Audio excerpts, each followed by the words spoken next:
Mr. Chairman, just to clear things, with regards to deputation of Congresswoman Matibag. Please sit down, Congressman Paduano. Please. Problema, kumakain ako, bigla kang humirit. Yes, as a matter of fact, it was referred already. So there's no need, Mr. Chairman, to discuss about it because... No, we are not going to discuss it. The manifestation of Congresswoman Matibag I know. is to... Wait. Last week, we have 5-day rule, under the rules, we have 5-day rule. May I remind the gentleman that you are... please address the chairman, please. You were asking the body kung itatackle natin. Tapos ngayon, nakapag-rule ka na without asking the body. There is such a thing as out of order.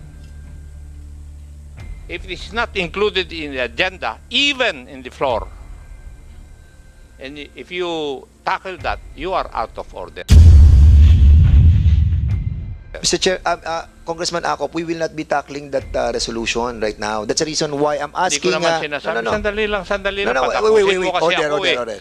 I still have the floor. No, I'm trying to get your time because I am the chairman. What I wanted to explain... Sige, if that is what you want, sige.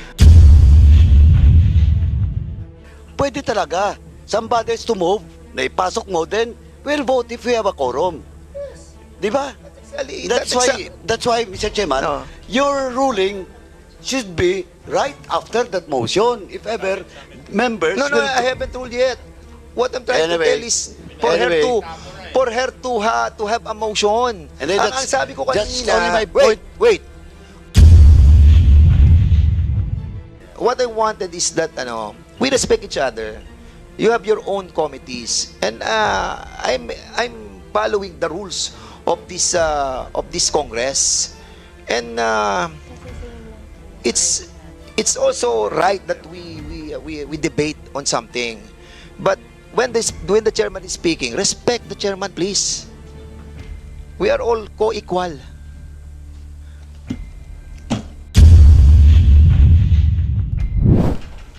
October 30 BSKE. Yes, sir. Yes, sir. What about the list of Intel officers and Intel agents? Were they able to comply? No, Your Honor. Can I request or ask the PNP, why did you not comply with this request from the committee?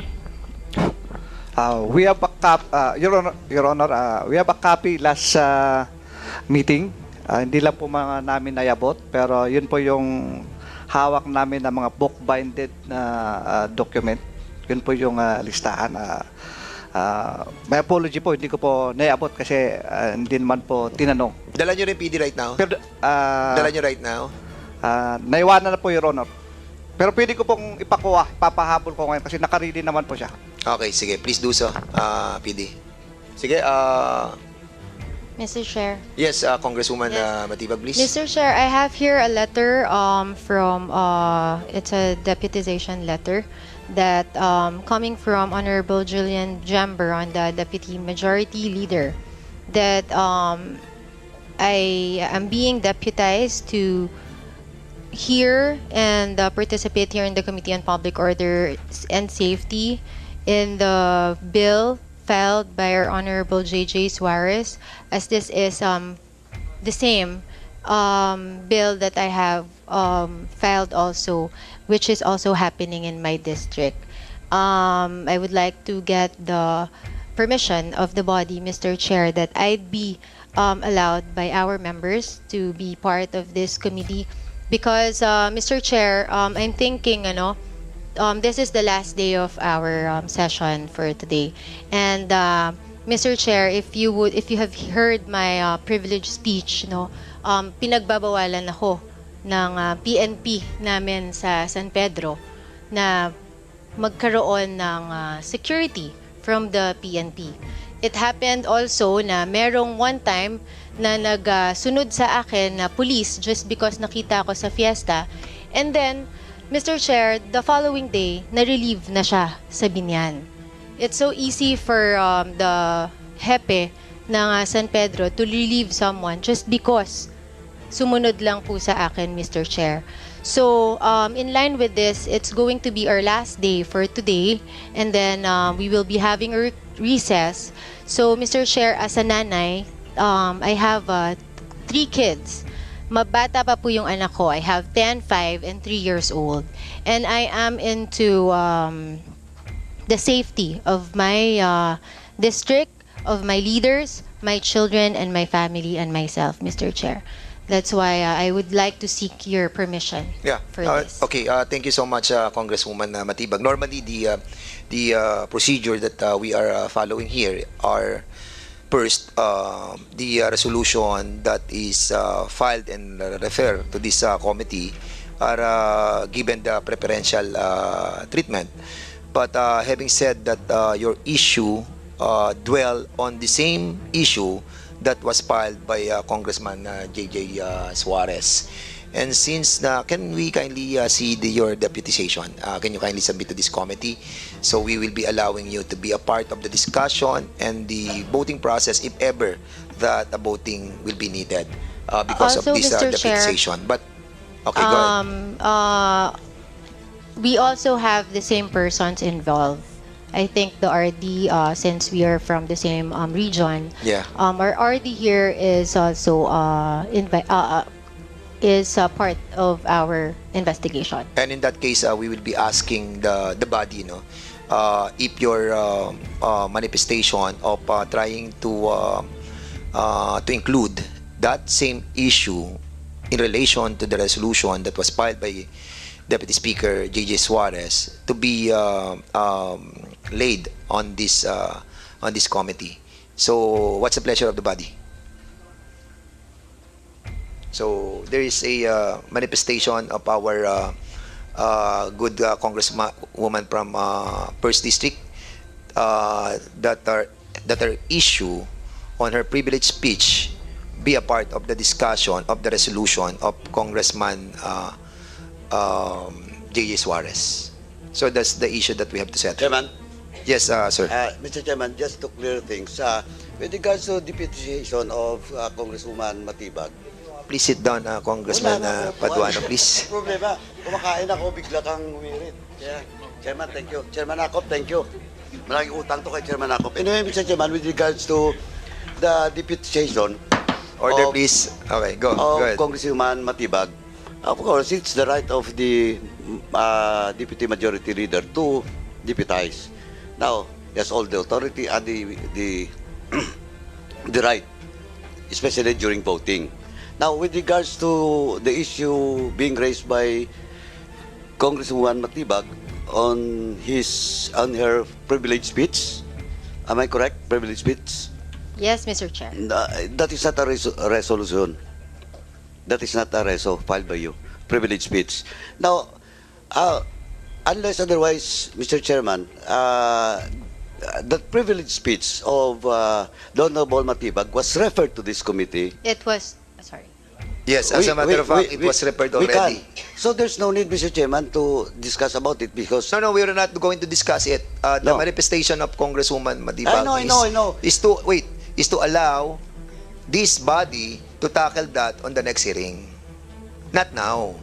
Yun ang kanyang manifestation eh. Ano ba yung, kailan ba yung privilege speech mo? Yung referral sa public, public It order? was referred, Mr. Chair, last week. Last right, week. Comsec? We have 5-day rule, under the rules, we have 5-day rule. May I remind the gentleman that you are, please address the chairman, please. Anyway, napaka-stricto tong chairman na to. Anyway, sa sunod sa akin, may araw ka rin. Anyway, Mr. Chairman, ganito lang po. We have 5-day rule. Now, if that is covered by the 5-day rule, Last week ba? today is our hearing, no? And if the privilege speech which was referred to this committee is germane to the issue being tackled with regards to House resolution of DSGJ and the Honorable Mujibataman, we can consolidate it with just one motion. Then we can also discuss today.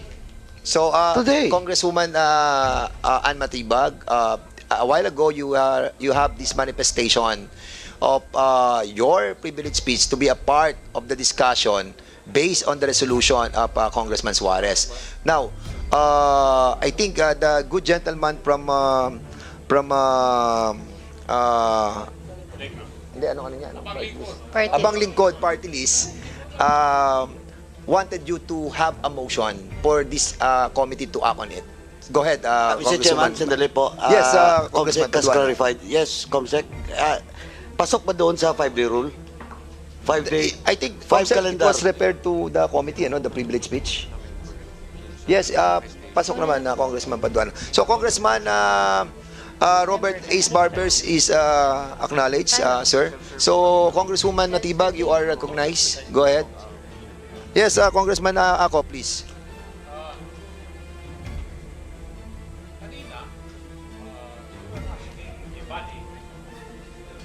You were asking the body kung itatackle natin. Tapos ngayon, nakapag-rule ka na without asking the body. I think that is whimsical and arbitrary, Mr. Chair. No, Chairman Ako, hindi Yes, po. I still Yes. have the floor, Sige, I think. go ahead. Oh. There is such a thing as out of order.